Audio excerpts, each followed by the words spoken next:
سابق وزیر اعظم پاکستان عمران خان صاحب کے سر پہ سجدہ ہے کہ جنہوں نے باقاعدہ پہلے OIC کو بھی ایکٹیو کیا اور اس کے بعد یہ قرارداد کی صورت میں پیش بھی ہوا اور پھر یہ منظور بھی ہو گیا۔ بات یہ ناظرین کرام کہ اسلامو فوبیا کا مطلب اسلام سے خوفزدہ ہونا ہے، سب جانتے ہیں۔ اسلام سے خوفزدگی کی جو تاریخ ہے وہ میرے نزدیک ذرا کچھ اور ہے، میں ذرا آج وہ سمجھانا چاہتا ہوں آپ کو۔ وہ یہ ہے کہ یہ بنیادی طور پر کوئی نئی تاریخ نہیں ہے، یہ 1450 برس پرانی تاریخ ہے۔ لوگ اسے ظاہر ہے 9/11 کا ایک ریئیکشن سمجھتے ہیں یا یوں کہتے ہیں کہ 9/11 کے بعد جو ہے یہ سارا ماحول بننا شروع ہوا ہے، مگر میرا ماننا یہ ہے کہ جس وقت سرور دو جہاں صلی اللہ علیہ وآلہ وسلم نے کوہ صفا پر تشریف فرما ہو کر پہلا خطبہ دیا تھا، اس وقت سے ہی اسلامو فوبیا کا باقاعدہ آغاز ہو گیا تھا۔ اور جس طرح اسلام قبول کرنے والوں کی بڑھتی ہوئی تعداد سے خوفزدہ ہو کر کفار مکہ اسلام کا راستہ روکنے کی سازش کرنے لگے، سرور دو عالم صلی اللہ علیہ وآلہ وسلم کی شان میں پے در پے گستاخیاں کرنے لگے، مسلمانوں کو بدترین تشدد کا نشانہ بنانے لگے،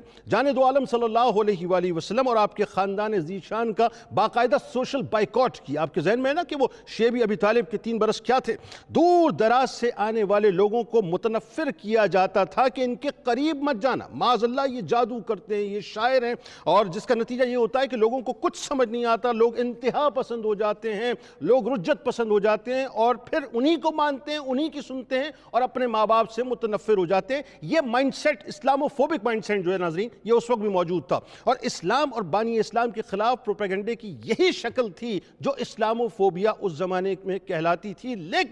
لیکن یہاں میں سمجھانا چاہتا ہوں کہ اسلامو فوبیا کی ٹرم اس وقت یوز نہیں ہوئی تھی۔ اسی طرح سے ناظرین جب 20ویں صدی کی ابتدا کی آپ بات کرتے ہیں تو یورپ میں اسلام کے بڑھتے ہوئے رجحان کے پیش نظر 1925 میں 2 فرینچ رائٹرز نے باقاعدہ اسلامو فوبیا کی اصطلاح کو پہلی مرتبہ استعمال کیا۔ پھر 1997 میں رنی میڈ ٹرسٹ رپورٹ میں برطانوی مسلمانوں اور اسلامو فوبیا پر رنی میڈ ٹرسٹ کمیشن میں اس کی تعریف اسلام کے خلاف بے بنیاد دشمنی اور اس وجہ سے تمام یا زیادہ تر مسلمانوں کے خوف یا ناپسندیدگی کے طور پر اس کو لیا گیا۔ پھر یہ نظریہ ناظرین بنایا گیا کہ تمام یا زیادہ تر مسلمان مذہبی جنونی ہیں، غیر مسلموں کی طرف متشدد رجحانات رکھتے ہیں اور مساوات، رواداری اور جمہوریت جیسے تصورات کو وہ مسترد کرتے ہیں۔ اس کے بعد 9/11 کو پلان کیا گیا، مسلمانوں کو دہشت گرد اور انتہا پسند بنا کر پیش کیا گیا، دشمنان اسلام میں منصوبہ یعنی دشمنان اسلام کے اندر بھی جو منصوبہ سازوں کو پیدا کیا گیا، اور دشمنان اسلام کے منصوبہ سازوں اور تھنک ٹینکس نے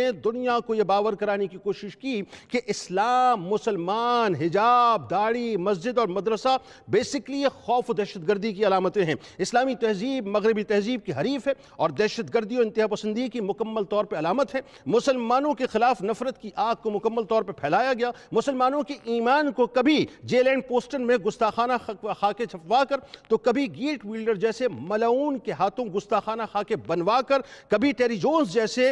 ملعون کی صورت میں چرچ آف فلوریڈا میں برنا قرآن ڈے منا کر، تو کبھی فیس بک پر ڈرا محمد ڈے منا کر، تو کبھی چارلی ہیبڈو میں گستاخانہ خاکوں کی اشاعت کروا کر، تو کبھی سویڈن، ڈنمارک اور نیدرلینڈ میں اور دیگر مغربی ممالک کے اندر قرآن پاک کو جلا کر معاذ اللہ، کبھی فلم فتنہ، انوسنس آف مسلمز اور لیڈی آف ہیون جیسی دیگر گستاخانہ فلمز بنا کر، تو کبھی نیوزی لینڈ میں کرائسٹ چرچ ماسک میں بے گناہ مسلمانوں کو شہید کروا کے، روہنگیا میں مسلمانوں کا تسلسل کے ساتھ قتل عام کروا کر، گائے کے تقدس کے نام پر مسلمانوں کو ذبح کروا کر، اور آج بھی آپ دیکھ رہے ہیں ہندوستان کے اندر یہی مائنڈ سیٹ ہے، باقاعدہ وہاں پہ جو ہے ان کے تھانے ملے ہوئے ہیں کہ وہ کچھ نہیں کر سکتے، کہ گاؤں رکشک جو ہیں وہ سارا کا سارا یوں کہہ لیجئے کہ امن کے بھکشک بن جایا کرتے ہیں وہاں پر۔ اسی انداز سے آذان و حجاب پر پابندی لگا کر، کبھی سریش چونکے کے پروگرام کے ذریعے گنبد خضرا پر معاذ اللہ اینیمیٹڈ بامبنگ کروا کے، تو کبھی بی جے پی کی انتہا پسند بدبودار ترجمان نوپور شرما اور ملعون نوین کمار جندل کے انتہا پسندانہ سوچ کو یعنی گستاخانہ سوچ کو سامنے لا کر